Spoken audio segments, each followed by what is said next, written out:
جب کوئی ایسی مشکل صورتحال ہو کہ سیکورٹی کے ادارے جو ہیں ان کو آپ کو بیک کرنا چاہیے، جیسے ابھی ہم صورتحال ہمارے ایسٹرن بارڈرز پہ تو سدا سے رہتی ہے، لیکن اس وقت ہماری افغان سرحد کے ساتھ صورتحال 9/11 کے بعد بہت زیادہ ابتری کی طرف جا رہی ہے مسلسل۔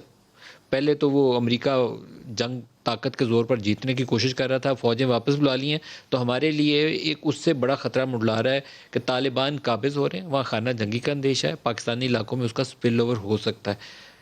فوج کو بیک کرنے کے لیے عام طور پر پاکستانی سیاست میں اسے ایک پاور پالیٹکس کا حصہ سمجھا جاتا ہے۔ کشمیر الیکشن میں ہمیں اس کی جھلک نظر آتی ہے۔ مریم نواز کے بیانات جو پچھلے سال 1.5 سال سے کچھ اور نوعیت کے تھے، ووٹ کو عزت دو، فوج سیاست سے دور رہے، لیکن کشمیر انتخابات کے اندر فوج کو وہ مسلسل بیک کرتی ہوئی اور سلیوٹ کرتی ہوئی نظر آتی ہیں۔ دکھائیے گا جی۔ میرے فوجی بیٹوں، میرے فوجی بھائیوں، میں آپ سب کو ایل او سی پہ کھڑے ان تمام پاکستانی فوجیوں کو، پاکستانی مٹی کے بیٹوں کو دونوں ہاتھوں سے سلام پیش کرتی ہوں۔ میں سرحدوں پر کھڑے پاکستان کی فوج کے ان محافظ بیٹوں کو بھی سلام پیش کرنا چاہتی ہوں جو کسی بھی سیاست سے بالا تر ہو کر اپنے وطن عزیز کے دفاع کے لیے سرحدوں پر کھڑے جانیں ہتھیلیوں پر لے کر اپنے وطن کا محافظہ کر رہے ہیں، محافظ بنے ہوئے ہیں۔ مجھے یہی سننے کو ملتا تھا نواز شریف اور مریم نواز فوج کے خلاف ہیں، اور فوج نواز شریف اور مریم نواز کے خلاف ہے، اور فوج نے مریم نواز کے چہرے پہ ریڈ کراس لگا دیا ہے۔ میں یہ بات آپ کو بتاؤں جو آپ لوگوں کے لیے شاید انکشاف ہوگا، ان پروپیگینڈسٹ کے منہ پہ تب تھپڑ پڑا جب ہر فوجی جوان جو میرے راستے میں کھڑا تھا اس نے سینے پہ ہاتھ رکھ کے میرا استقبال کیا۔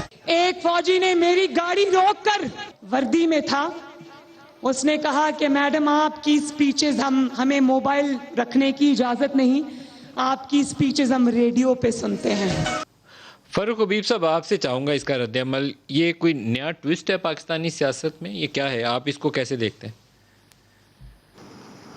دیکھیں، بات یہ ہے کہ یہ تو ہمیں دیکھنا پڑے گا کہ کس موقع کے اوپر، دیکھیں جب جو ہمارے ملک کے آئینی ادارے ہیں، فوج بھی میں سمجھتا ہوں کہ اسی کا ایک حصہ ہے، اور میں سمجھتا ہوں کہ جو ہمارے فوجی جوان ہیں، فوج نے ہمیشہ قربانیاں دی ہیں، اور اس دہشت گردی کی جنگ کے اندر ہمارے ہزاروں جوانوں نے اپنی جانوں کا نذرانہ دیا ہے، اور ابھی تک جو ہے وہ دیتے آ رہے ہیں۔ تو میں سمجھتا ہوں کہ بطور لیکن مریم کے بیانیہ کے اوپر آپ جب کا بھی رد عمل کیا ہے؟ پاکستان کو، جی میں اسی طرف آ رہا ہوں۔ دیکھیں، بطور ایز اے انسٹیٹیوشن پاکستان کے اوپر کسی بھی موقع کے اوپر جب بھی کوئی مشکل آئی ہے تو بطور ایز اے ادارہ فوج پاکستان نے ایک بڑا کلیدی کردار ادا کیا ہے۔